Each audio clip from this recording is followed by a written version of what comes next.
Adhyaya 10, Shloka 3. Yo mamajamanadim vetti lokamaheshwaram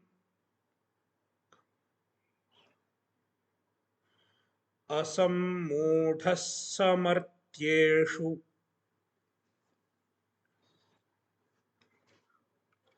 sarvapapaih pramuchyate.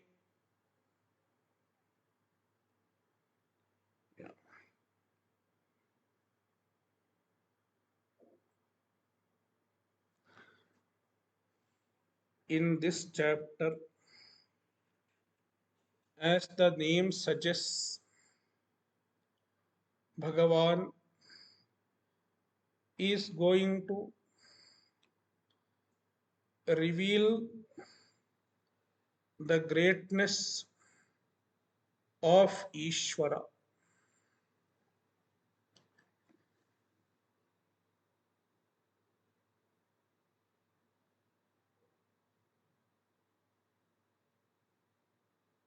Before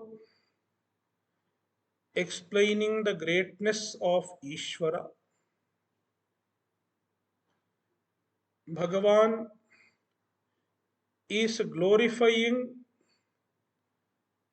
the very knowledge of Ishvara. Ishvara Jnana, the understanding of Ishvara. There is someone called Ishvara.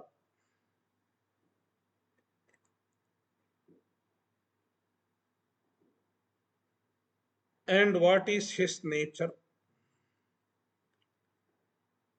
What is his greatness?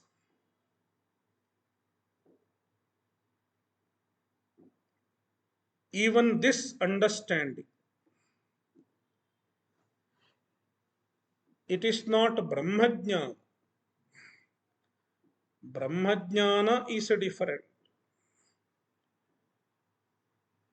This understanding has to come much before Brahmajnana. There is an Ishvara. He is the Lord of the universe.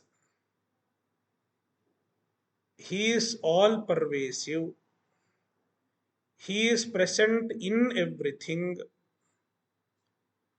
This understanding has to precede Brahmajnana, and it has to precede all sadhana, because even while you do karma yoga, even when you do bhakti, this understanding is required.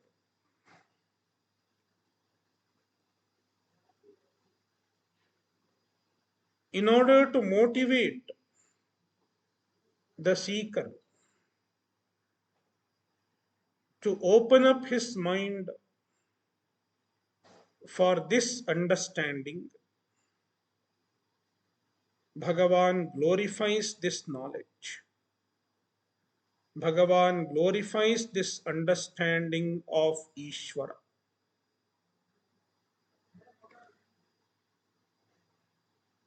Yo mam ajam anadincha vetti, mam loka maheshwara. I am loka maheshwara. Maheshwara means the greatest Ishvara, the greatest Lord.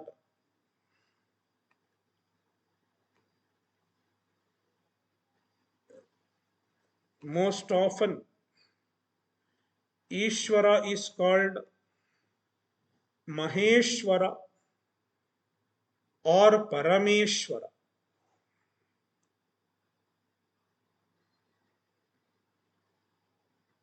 Sometimes he is called just Ishvara.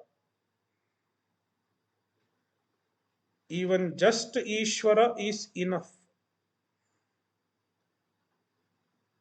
But sometimes we refer to him as Maheshwara or Parameshwara. When we call him Maheshwara, we are adding an adjective. Maha.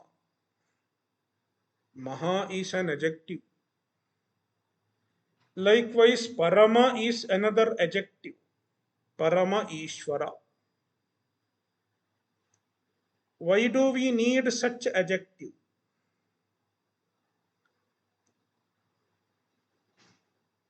An adjective is needed when somebody else is also possible.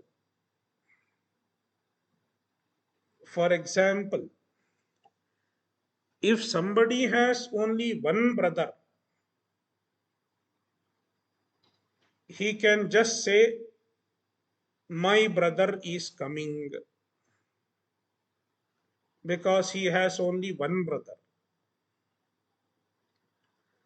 But suppose he has more than one brothers, let us say two or three, then he has to mention which brother is coming, whether it is the elder brother or it is the younger brother. He has to add an adjective. Therefore, an adjective is useful when you have to distinguish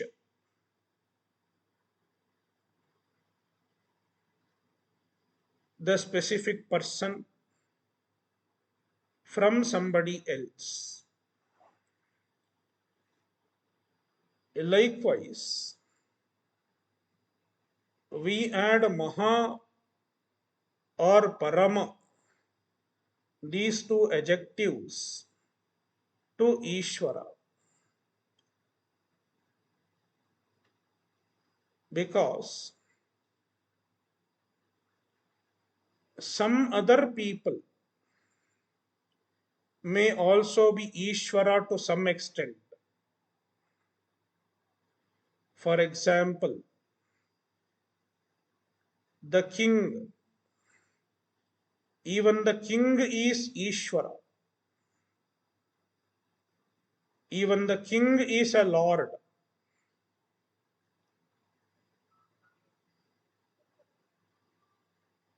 But he is not the Parameshwara. A king is a lord of his domain, of his kingdom. Within his kingdom, people may listen to him.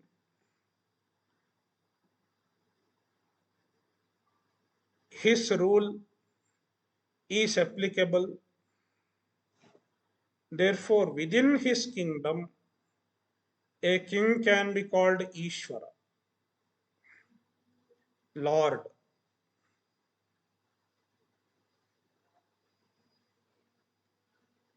But the king is not Maheshwara or Parameshwara, because the king's powers are limited. There is another king beyond the king. There is another king above the king. That is Parameshwara. That is why, in order to show he is the ultimate Lord, there is no greater Lord than him. He is the ultimate Lord.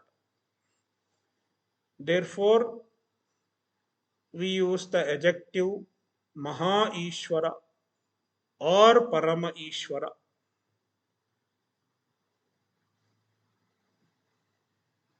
Loka Maheshwaram.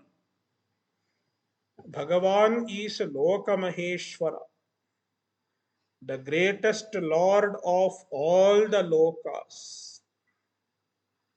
Not only one loka, all the lokas.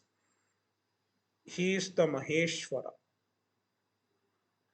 There is no greater Lord. He is the greatest Lord of all the lokas, the ultimate ruler. In fact, the word Ishvara means ruler.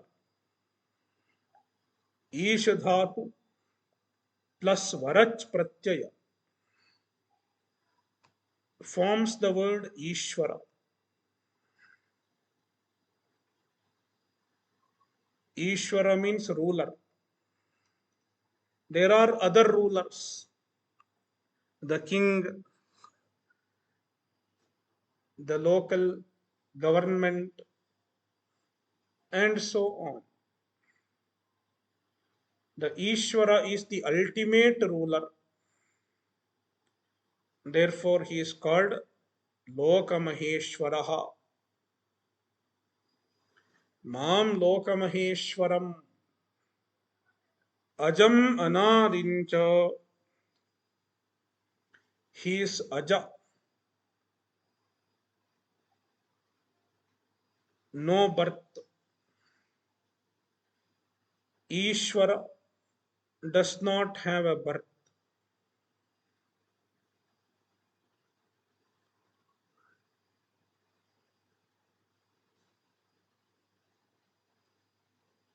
Beginningless. Everything else has beginning. Ishvara does not have a beginning. Therefore, he is called Ajaha. Ishvara is Aja. And Anadim. Ishvara is Anadi. Adi means a Karan, cause. Ishvara does not have a cause. Everything else in the world has a cause. Ishvara does not have a cause. Why Ishvara does not have a cause?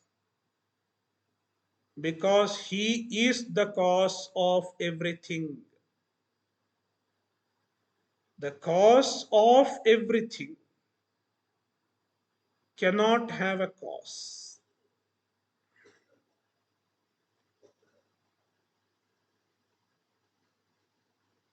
If he has a cause, you cannot call him cause of everything.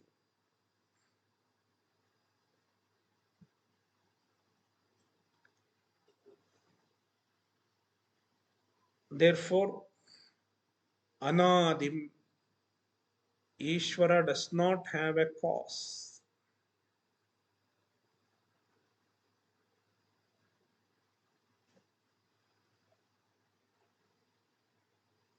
Veti, one who understands this, one who understands this, Saha Martyeshu Asammudhaha, among the human beings, Martyeshu, among the human beings, he is Asammudhaha, he is a wise man. Everyone do not understand even the presence of Ishvara. Even to understand the presence of Ishvara, even to understand the grace even to understand the greatness of Ishvara, you have to be a special being. Asammudhaha. Saha martyeshu asammudhaha. He is the one who is not deluded. Sammudha means the deluded one. Asammudhaha means not deluded.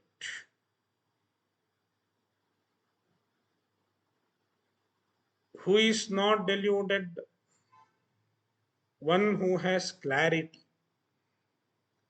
one who has a clear understanding, one who has a clarity in understanding is asammudha.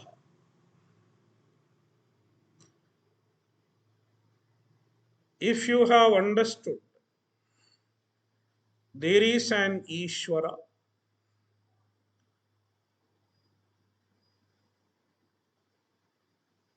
who is the cause of this universe, who is the Lord of everything, then you have clarity. Your understanding of Ishvara is clear. Otherwise, majority of the people are confused whether there is a God or not. Many people are confused about it. Some people say there is no God. Some people say there may be a God. There is atheism, agnosticism. Agnosticism means there may be a God. I don't know. And I don't bother to know also. This attitude is called agnosticism. And some other people are atheists. They say there is no God.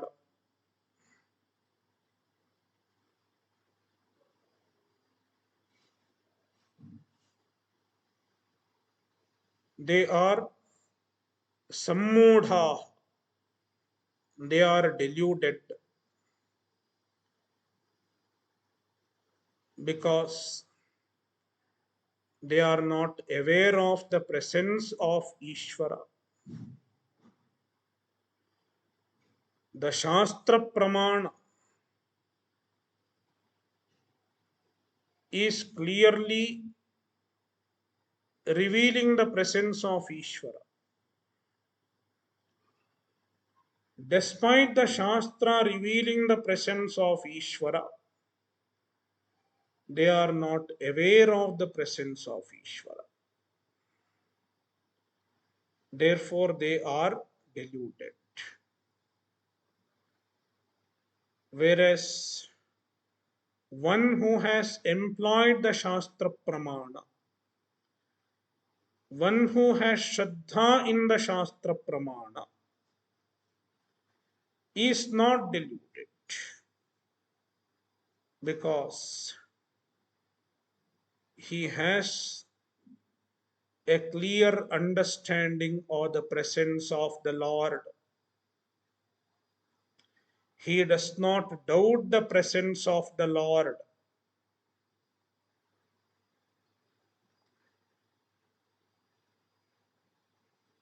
He absolutely trusts the presence of the Parameshwara. Then what does he gain? Krishna says, Sarva papaih pramuchyate. He becomes free from all papa,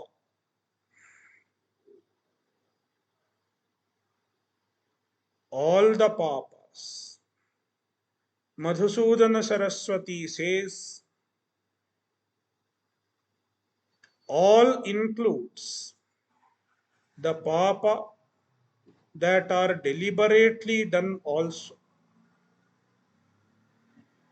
There are two types of papas. One is a deliberately done papa. You deliberately hit someone. It is called Buddhipurva papa. Buddhipurva papa.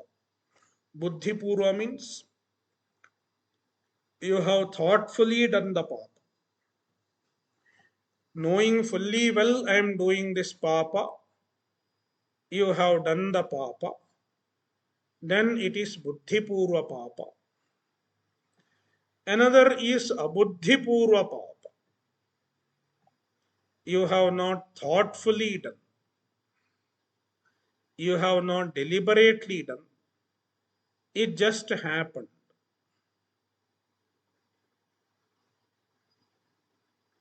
Accidentally. Sarva papa refers to both type of papa. The papas which are not deliberately done and the papas that are done deliberately also. Both papas are destroyed.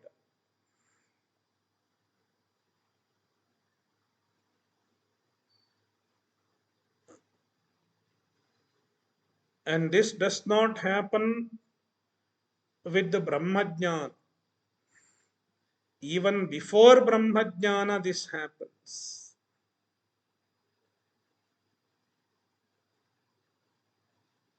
You have to know the presence of Ishvara and you have to be aware of the presence of Ishvara.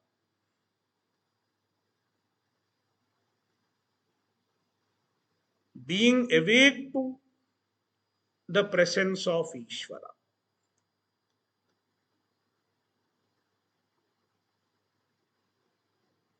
Being awake to the presence of Ishvara is called Smaranam.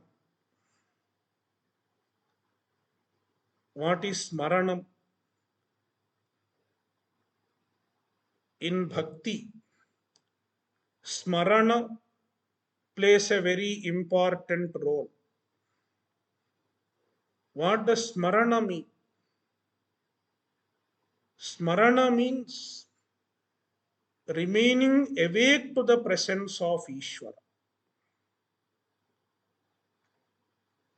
Ishvara is present.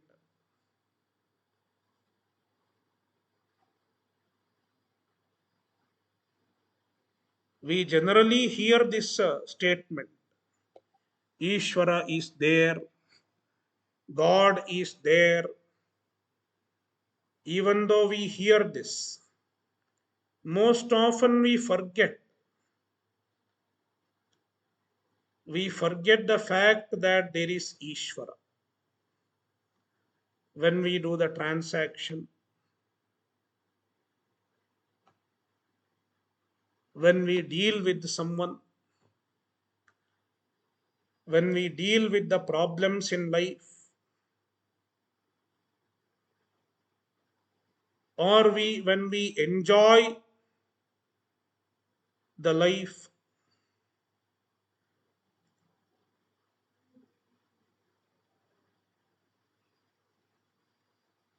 we forget the fact that Ishvara is present.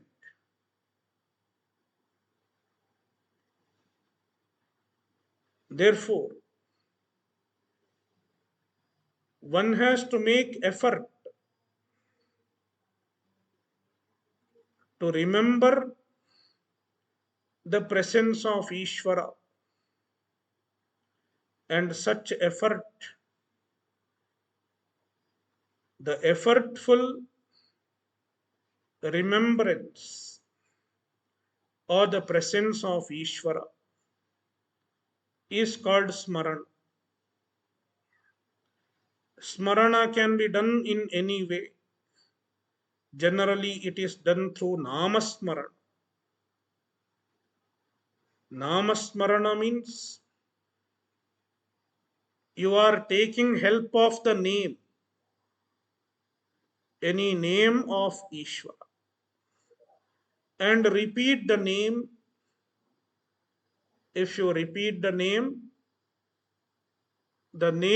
helps you in remembering the presence of Ishvara.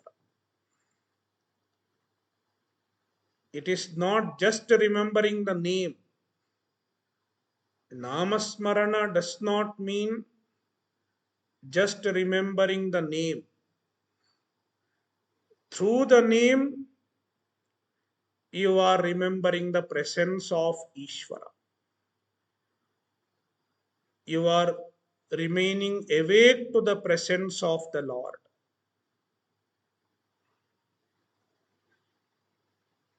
Just by remaining awake to the presence of the Lord, all the papas are destroyed. All the papas that you have done earlier, they get destroyed.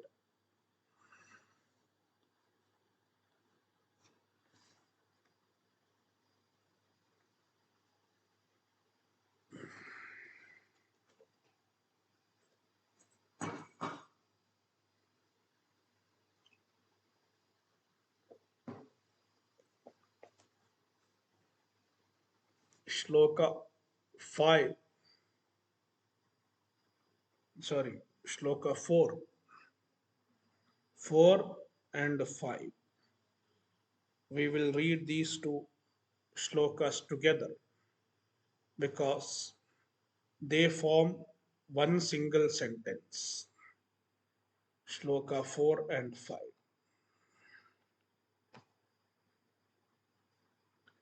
Buddhirjnanasammohaha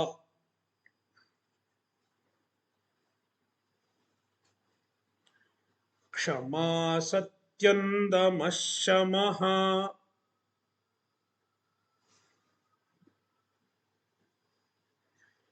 सुखं दुःखं भवो भावो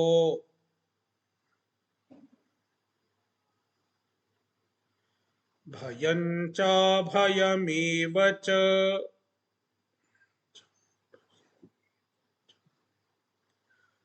अहिंसा समता तुष्टिः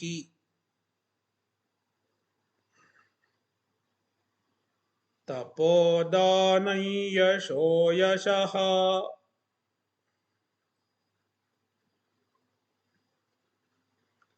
भवन्ति भावा भूतानां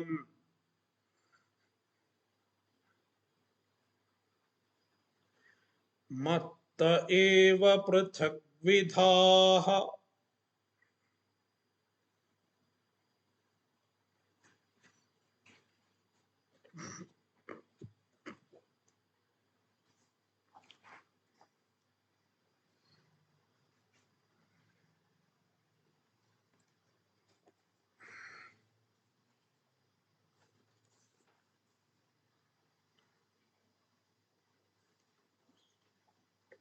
In Shloka 3, Bhagavan said, He is Loka Maheshwara. He is the greatest Lord. How he can be the greatest Lord?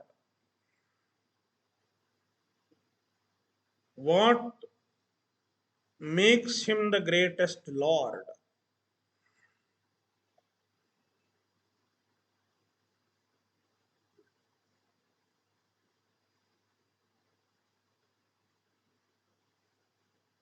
How he is the greatest Lord? This is explained with the reason. Bhagavan gives the reason. Everything in the universe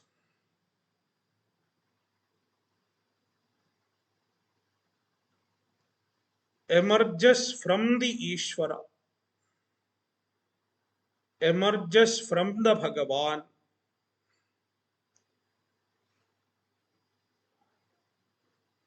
Even the noble qualities of an individual, because of which any individual becomes adorable, even such qualities come from Ishvara.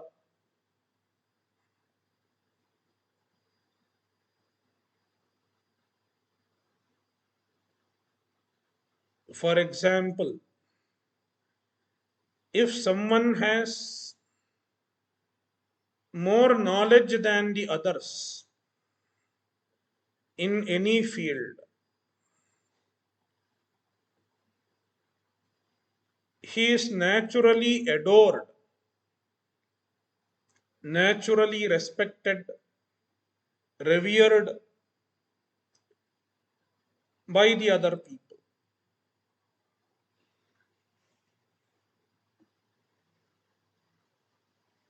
There are such noble qualities like knowledge, wealth, or any other good quality, good conduct, good speech. Because of all these, people become adorable in the world.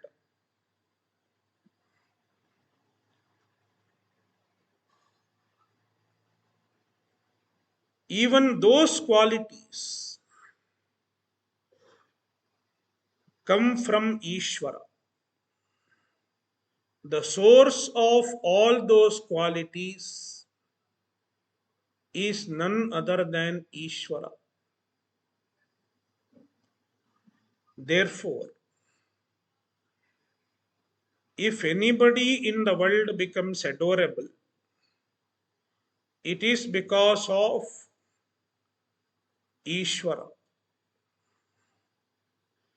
Therefore, who really deserves the adoration is none other than Ishvara. Because all the qualities, all the qualities that invite adoration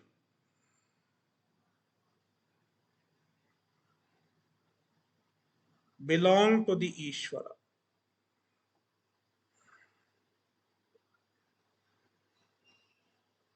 The qualities are enumerated, and these qualities are generally seen in some people, some people in the world. The people who we generally adore in the world. Bhagavan says, even those qualities which belong to the individuals, because of which they become adorable, they emerge from me only.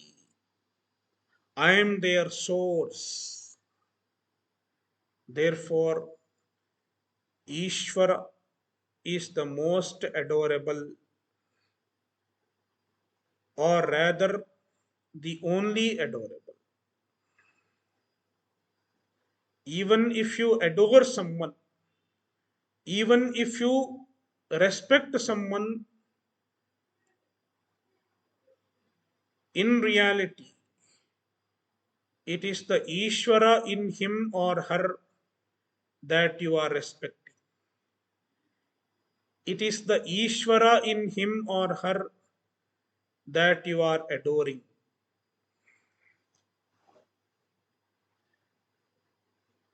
That is why There is an ancient shloka. Akashat patitam toyam yatha gacchati sagaram sarvaloka namaskaraha keshavam pratigacchati. The water which pours from the sky ultimately goes to the ocean. Initially, it may join any river or any stream, but ultimately, it joins the ocean.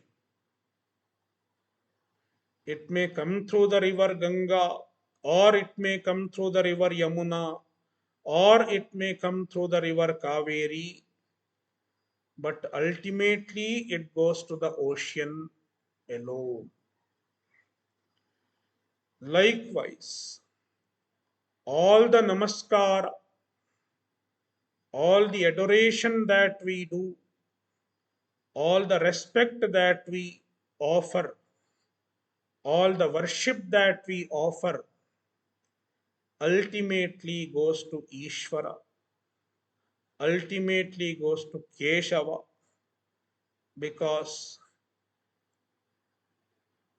it is the Keshava, it is the Ishvara in all of us who really deserves the adoration.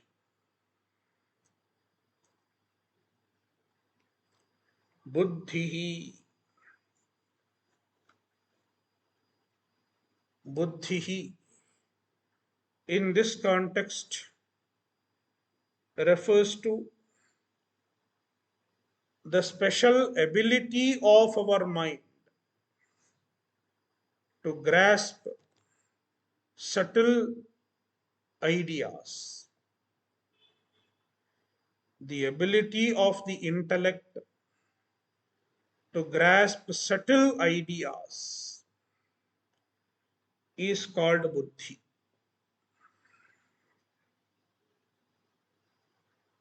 Then jnanam. Jnanam refers to any knowledge, knowledge in any field. Asammoha means a clarity, clarity in thinking, clear thinking. Kshama, patience, satyam, truthfulness, damaha,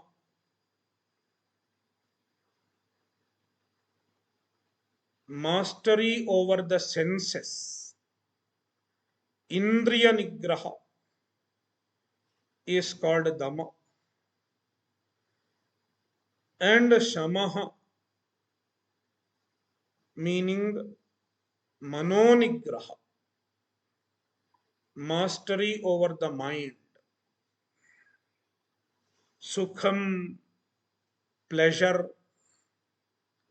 dukkham, pain, sorrow, bhavaha means origin, origin of anything, birth, origin means birth. It may be birth of the human beings or animals, or it may be the birth of any other object. Bhavaha, bhavaha means presence, presence of anything in the world, and abhavaha, absence of anything.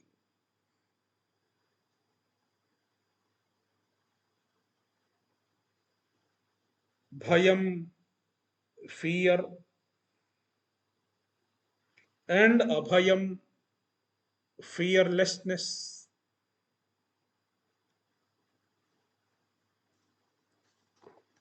Then ahimsa, non-violence, not hurting anyone, restraint from hurting others, samata, equanimity, tushtihi,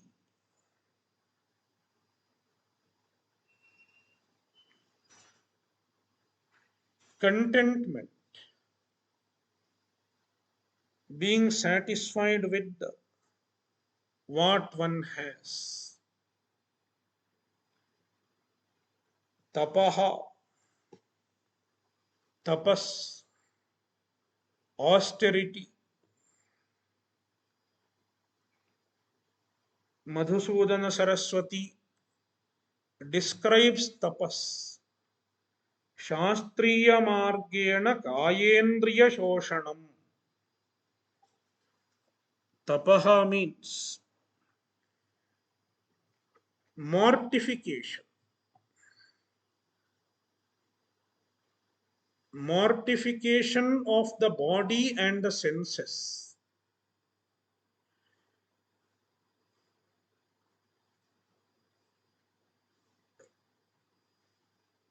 Means abstaining from luxury, abstaining from comfort.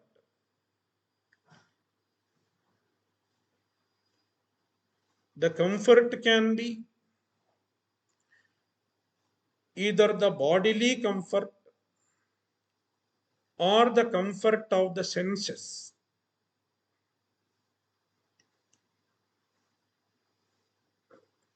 Sometimes it may be the bodily comfort. One may abstain from the bodily comfort. For example, fasting. The body is asking for food.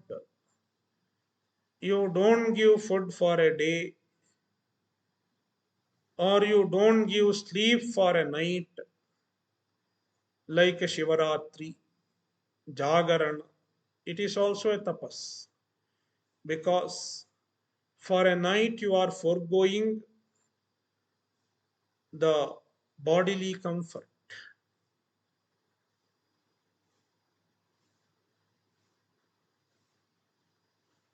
Then there is comfort of the senses.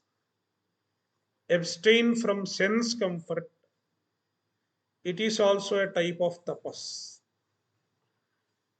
If you don't watch TV, it is also a type of tapas because you are abstaining from the comfort that you derive, that your senses derive from watching TV.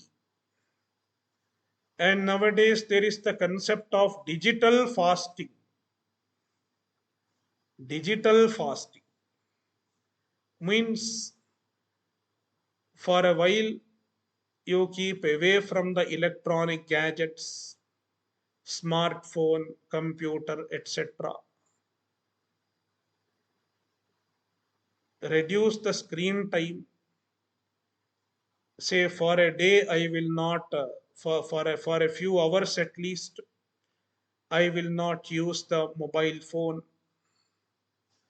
I will not look into the smartphone screen or any screen. It is called digital fasting. It is also a type of tapas. Danam, giving, deshe kale, श्रद्धया यथाशक्ति अर्थानां सत्पात्रे समर्पणम. Madhusudana Saraswati explains Danam.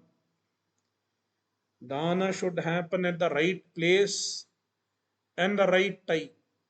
Deshe Kale, at the right place and the right time. Shraddhaya, with the Shraddha, Shraddhaya deyam. Dana should be done with the Shraddha. I should do this dana. It is a right thing for me to do. With this attitude, one should do dana. Yatha Shakti.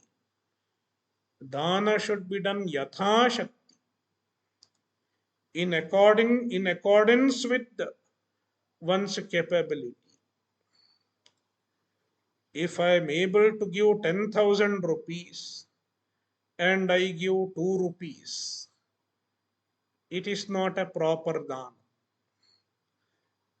Dana should be done in accordance with one's ability. It should not be disproportionate. Dana should be in proportion with one's wealth. Danam and yashaha. Yashaha means dharma nimitta lokashlagharupa prasiddhi. Here, yashaha refers to a special type of fame. The fame on account of dharma, dharma nimitta, on account of one's dharma, on account of one's good conduct and good deeds. If he gains fame, if people praise him, it is called yashaha.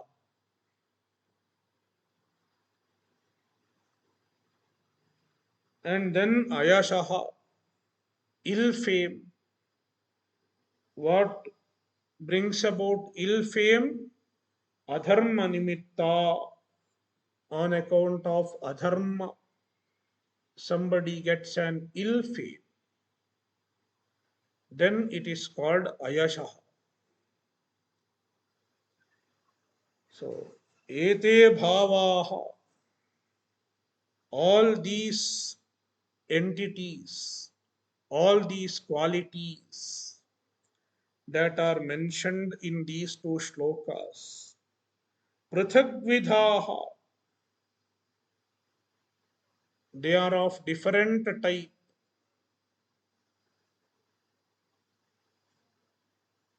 different types of qualities. Bhutanam, they are seen in the beings, predominantly human beings, and some of them may exist in other beings also.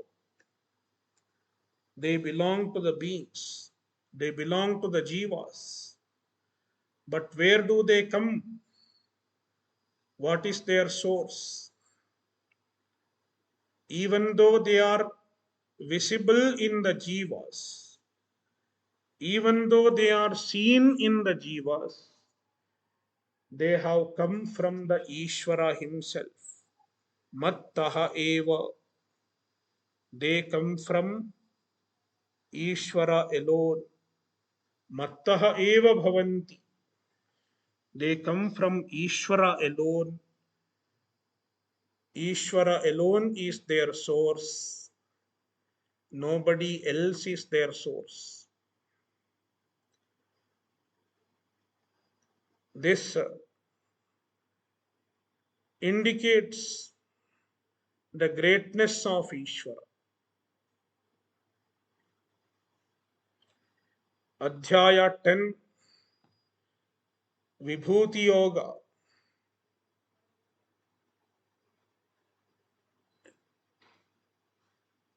Vibhuti Yoga helps us in comprehending the greatness of Ishvara.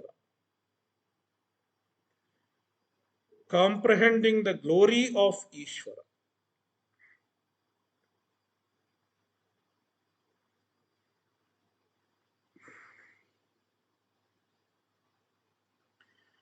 Om Purnamadah Purnamidam Purnat Purnamudachyate Purnasya Purnamadaya Purnamevavashishyate.